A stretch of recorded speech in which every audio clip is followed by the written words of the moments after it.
We are live.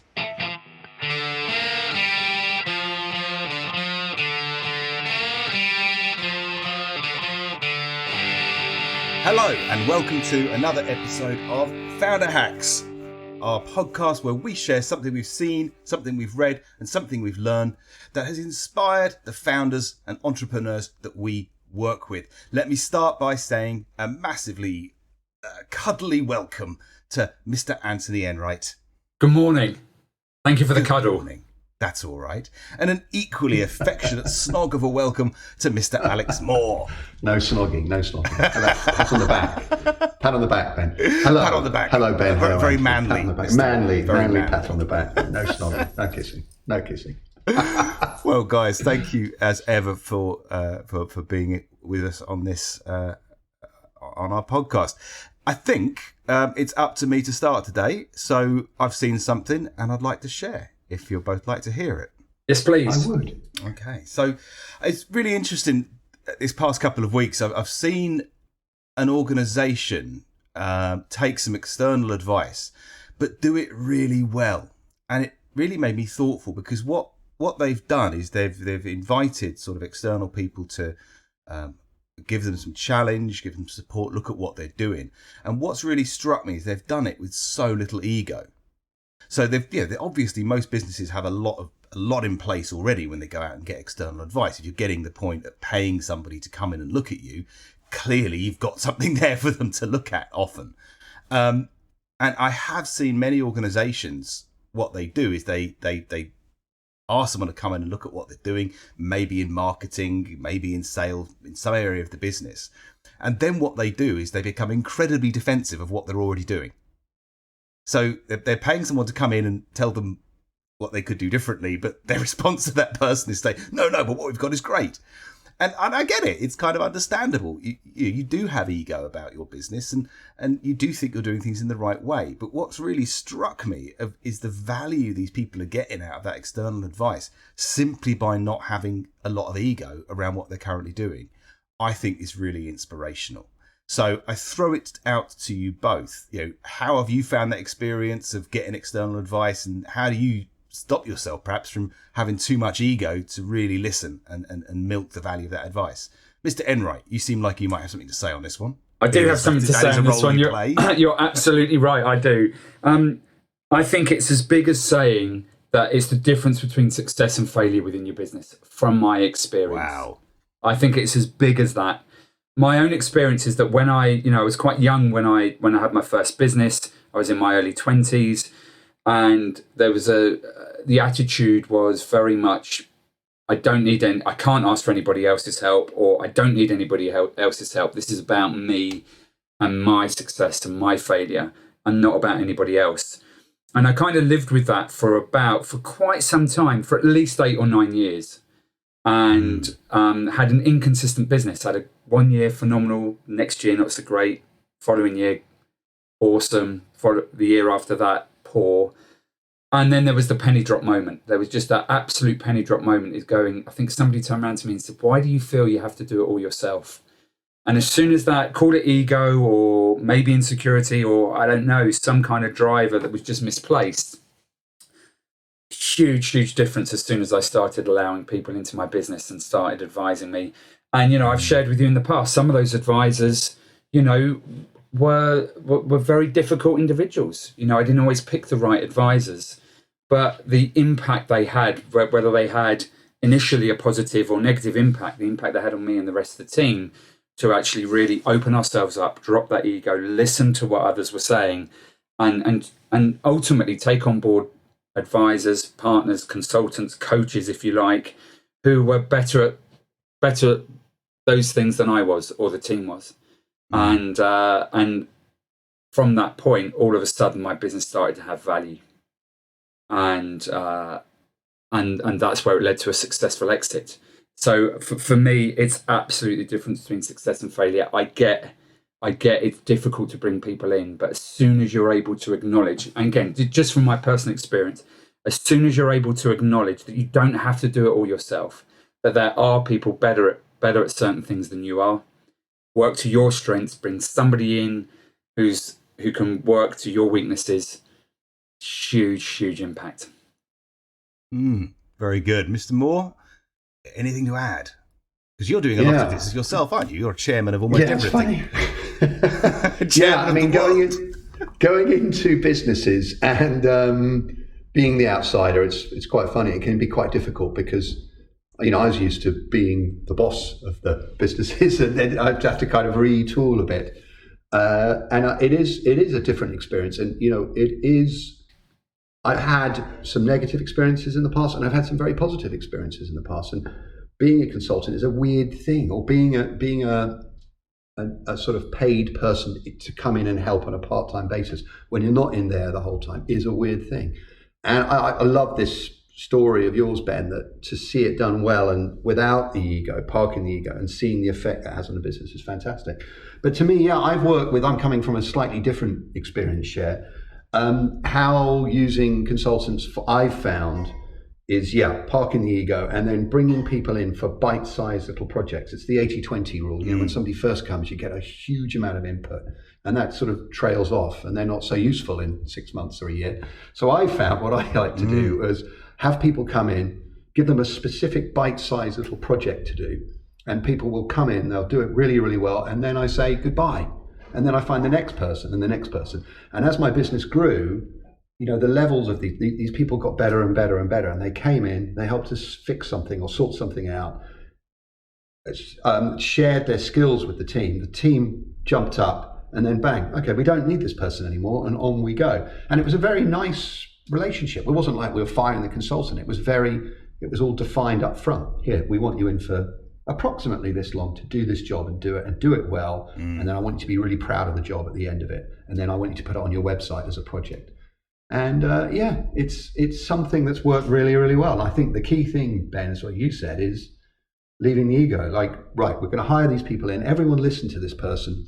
And this person's not a threat to you. They're going to be out the door. And that's fine with and it works. I think the way I structured it, when I got it right, was that coming in, no one felt threatened by the consultant, and then they could learn from them and move on. What do you think, Ben? How do you summarize that? No, I get it. I totally get it. And I think, one of the things, it's a bit of a cheesy thing, but we used to talk about a coach, not a crutch. A coach should get you from here to there. You shouldn't end up dependent on that person forever. And whatever the advisory relationship, that's probably very sensible, is take it in bite-sized chunks. Not say you might not go around a few times with the same person or brings one back later, but I agree with you, that sort of dependency can be a bit of a risk as well. But I think my last reflection on it really would be, because I think hearing from you and hearing from Ant on this, it's really clear that you, as a business bringing a consultant in, that low ego, it sort of invites you to be better, right? It invites you to do more. So if you're not getting that resistance, you're much more likely to be more honest, more open, give more of yourself to it, and be more successful. So it's kind of a win-win, really, to be that open-minded when you're working with externals. But it so often goes wrong, I find. So it should work well, but I think where it often doesn't. Sorry, Alex, to talk over you there. I think where it goes wrong is I think at times, it's just that management of expectation.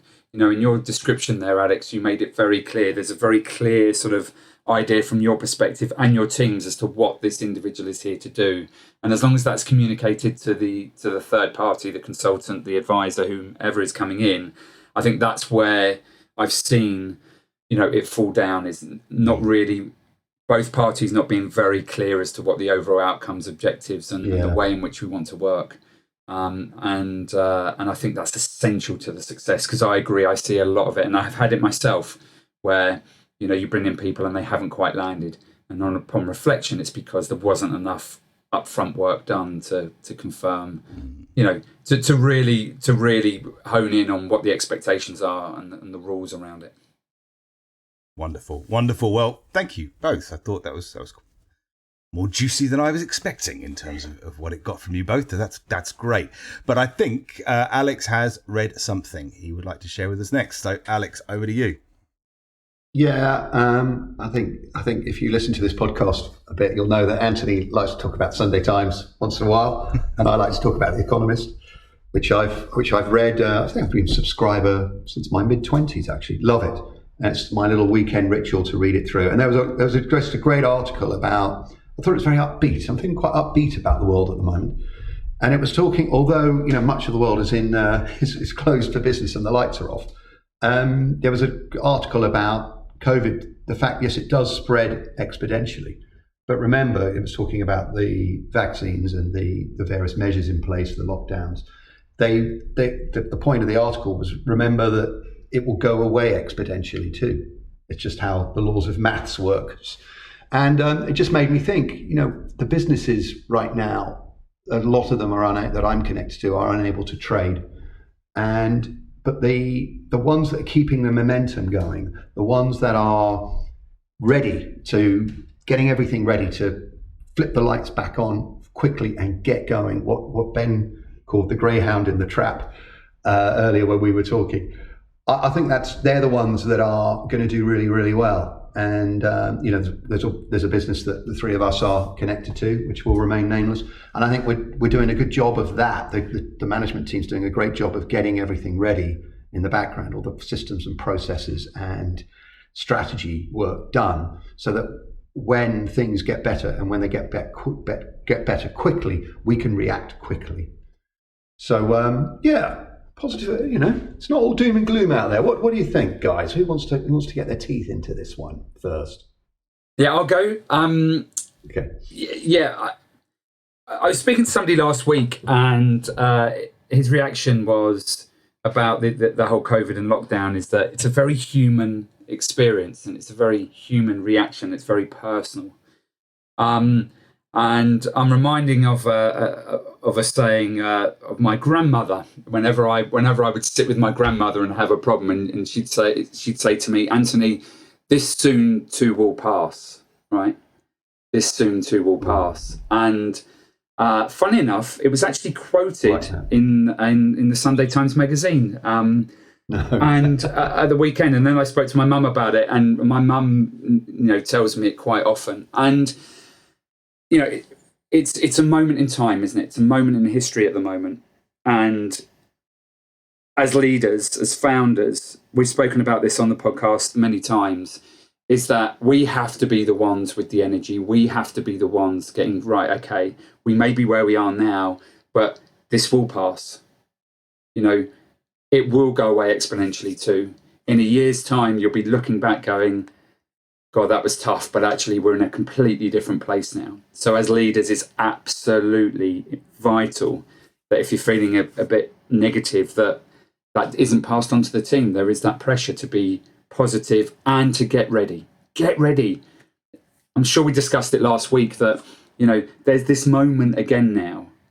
It does create an opportunity. Lockdown, if things are slow for you, it does create an opportunity to get your team together and go, what are the things you now need to do in order to be ready for when it goes live, whenever that may be. It's a huge opportunity. All those things that have been shelved, take them off the shelf, dust them off, see whether or not you can get them going now, ready for when we get back to some kind of normality. And I think we have to remain positive. I've seen too many articles this week with the R word. I'm not even going to say it, right? We've got to talk this up. I don't want us talking about the R word, right? We need positivity as we're going into this next chapter, as we hopefully get to Easter, more vaccines, and it won't be the same, but we will get there. Mm-hmm. Yeah. I mean, what comes to mind for me is, yes, it can go away exponentially. Things can change very fast. There's something about speed in this for me, and making sure our businesses have that agility to shift gear very quickly, I think, is likely to be the next challenge. So, it is about the getting ready. It's also about the shift from being in get ready mode to go mode, because that's going to be the next piece. And I guess that's what I'm thoughtful about at the moment in the businesses I'm involved in, is how do we make sure we shift gear at the right time and lead the team through that change that's going to be needed. So we move from planning mode to, and you often talk about execution mode. Execution sounds like murder to me, so I don't like to say it. But how do we go? How do we shift from getting ready to go and make that a really smooth shift? And I guess, in my former life, we used to talk a lot about organizational agility, which again sort of became one of those buzzwords that didn't mean anything. But actually, an agile organization is a very useful thing, meaning it can make those fast shifts of gear, not just changes of direction, but just changes of nature, changes of how we're attacking what we're attacking. But a great and very timely reminder. Yeah, and on that point, Ben, what I'm seeing is that as people are looking through those various potential solutions or getting themselves ready, is I'm still seeing people that aren't prepared to test. That have got this idea and they're feeling the pressure to go 1,000 miles an hour and sort of putting all their money on black, right? Rather than actually going out, testing it, seeing what works, seeing what doesn't, and bringing it back. And I think that's just the encouragement I'd like to offer, is that you've still got to test things. You've still got to go out there. This plan, do, check, act, which is a Scrum Agile methodology of testing new things. You've got to go do that. You've got to do it quickly, but you've got to go do it. The few people I'm talking to are just, they're sticking all their money down on one colour and going for it. And I'm fearful for them. Yeah, that's a bit of an act of desperation. I'm with you. Yeah. Yeah. No, I like it. I especially like it when Ben starts talking about shifting gear, and because the man can't drive, and when he starts using driving analogies. It's like you have to press it's called an accelerator, and then you got to press the clutch, Ben, and then you let the clutch go. Thank you for the lesson. But anyway, thank you for the all about the biting point. Like all about the biting point. Yeah. It is the bite. No, but I think that's the key thing for me. Is it is the speed of this gear change from ready to go. And I think that's the thing I'm going to keep an eye on and I'm going to take away from this conversation. So thank you. I think that leads us into learned. And I believe what's that word? Next is what's that word? Next. I can't remember. No, yeah, what's the word? There was something else I was going to say. It doesn't matter. Anyway, Anthony, learn. Yeah, so this one is number of businesses that I'm working with either finished their financial year at the end of December or are heading very quickly toward it by the end of March. So there's either been planning for 2021 or there is planning now for 2021, 2022. And several of those have reached or will reach the magic 10 million revenue. And some phenomenal stories of growth in that period, teams coming together, focusing on the focus and doing a phenomenal job. But anytime I mention that they've either had 20, 30 and in one case 40% growth in that year and have reached the magical 10 million, anybody I mention that to, there's that sharp intake of breath. There's that now make or break at 10. That's the easy bit. Now you've got to, in order to get over 10, that's really tough. And I've heard this colloquially, in the past. Certainly my sort of methodologies in supporting these businesses is sort of wash, rinse, repeat, and just at different levels. So sort of giving that kind of infrastructure to growth and then just kind of repeating that process with one or two other elements added. And I just wanted to bring it to the table. I mean, they're not that fearful themselves. They know what they need to do. They know what initiatives need to be put in place in order to support that growth. They're not that fearful. So I just wondered on your opinions, really, as to what your experience of it is and whether it is the gap, the big gap, or mind the gap that you've got to be careful of, or is it just myth? Alex? Happy to have a crack at that. Yeah, I mean, look, 10 mil is a big number, but ultimately it's just a number, right? And I think for me, a business, what's that expression? What gets you here won't necessarily get you there. Yeah. Just because you hit this mythical number or a round number, does it mean you suddenly have to completely change? No, for me, I've had the best successes where a business is continually changing, continually upping its game as it grows. And to me, it's just it's a moment to be proud of and to reflect upon and to be grounded. Ground, that's pretty good. We've got there, but let's not get above our stations, everyone, and let's move on to the next stage. So for me, it's all about. It's just a number. It shouldn't freak people out. I don't know why. Getting to 10 million is really the hardest thing. Easy. I don't know about that. To me, getting a business right at its early stages to make any money is the hardest bit. For me, it's just managing growth, and that's a nice thing. I think managing growth is fun and exhilarating. For me, it's the awful bit is managing decline. And that's very, firing people or laying people off rather, and all that type of thing. So for me, it's a good problem. Ben, what do you think? I think there's a grain of truth, as there so often is. I think there is a bit of a myth, isn't there? I've heard the same thing, Anthony, that you'll go, you'll never break the 10 million barrier or whatever it is. And there is a bit of a myth. But I think there's a grain of truth behind it, as there often is, which is that I do think as a business grows, it hits thresholds. It hits certain levels where things really do need to be very different from how they were before, exactly as you were saying, Alex. Now, revenue might be one predictor of those thresholds, and perhaps 10 million comes up because, generally speaking, if a business is hitting that 10 million level, it's the point at which it starts to need to fully functionalize.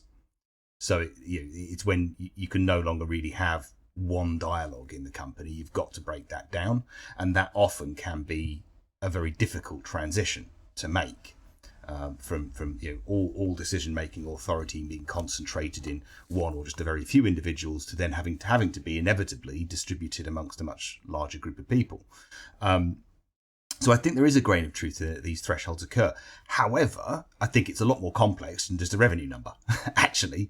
And I think where you're growing a business with, if you're pulling in the advisors, if you're thoughtful about the future, you should be anticipating these changes that you need to make and the thresholds that you need to overcome, and appreciative of their impact, because it also, perhaps you could argue, when you hit that level, size, and complexity, it's no longer simply an intellectual exercise. You've also got to be thinking about the emotional dimension of it. It's all well and good having a perfect plan that looks really good. If the people aren't motivated and directed to actually deliver it, it's and this is the problem that never goes away, right? I was sharing a story recently about an HR director who once told me his CEO spent a god awful amount of money with McKinsey to produce this amazing report about what their organisation should do. Brought it back, put it on the table in front of the management team, and went, "There we go. There's our strategy." And they just went, "No, don't want to." And it's like, what? No, we don't want to do it. We don't want to. Yeah, I think there was nothing McKinsey could say at that point. It was like, what are we going to do? Fire everyone and start again? Clearly, we can't do that. So, okay. Which I thought was really interesting. So and I do think that, again, that sort of 10 million threshold is often when you need to be managing a company in that way. It's not enough just to have one charismatic leader at the top of it waving their arms around. You've got to have a culture, you've got to have management, you've got to have some structure, and that's hard, right? That is hard.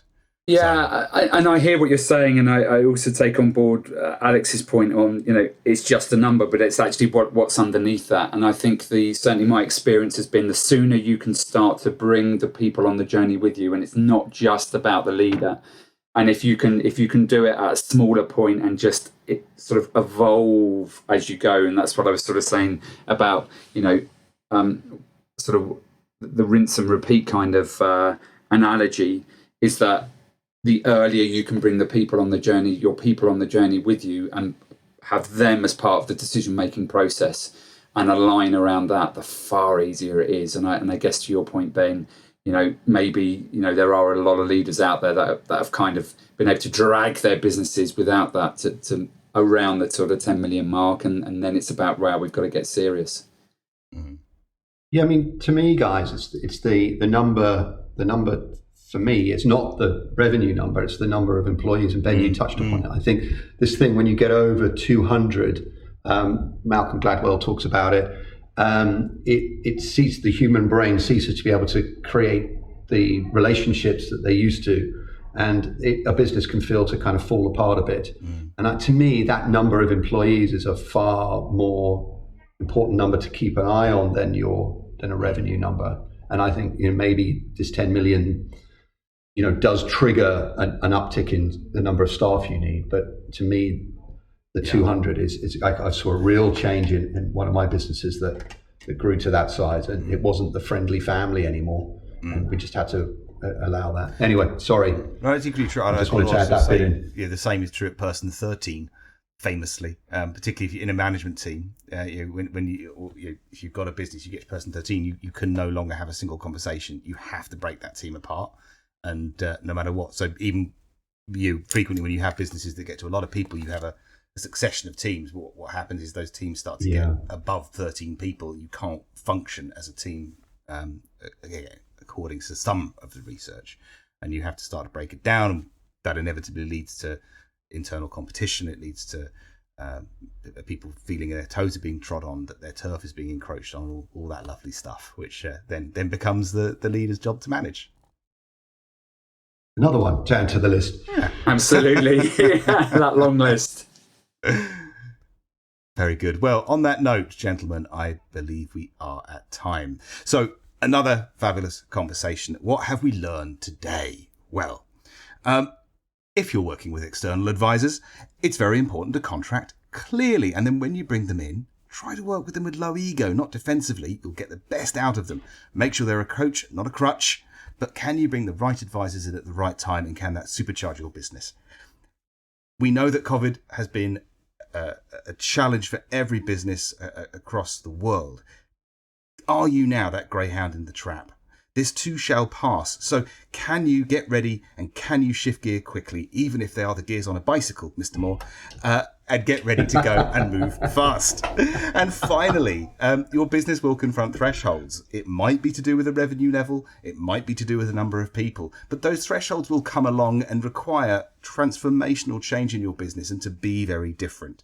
Frequently, it's about managing the ever more complex relationships between your people. So can you bring them in early in the process to make sure that as you pass those thresholds, you lead your team through them and come out the other side stronger, better, and ready to grow to the next level yet again?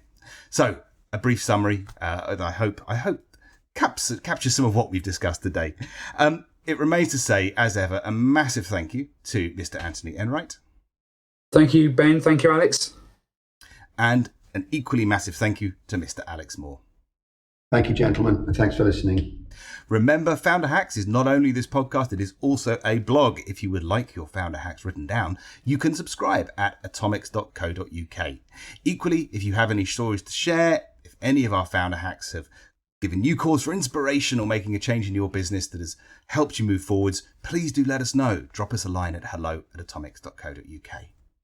I've been Ben Thomas. This has been Founder Hacks, and thank you very much indeed for listening.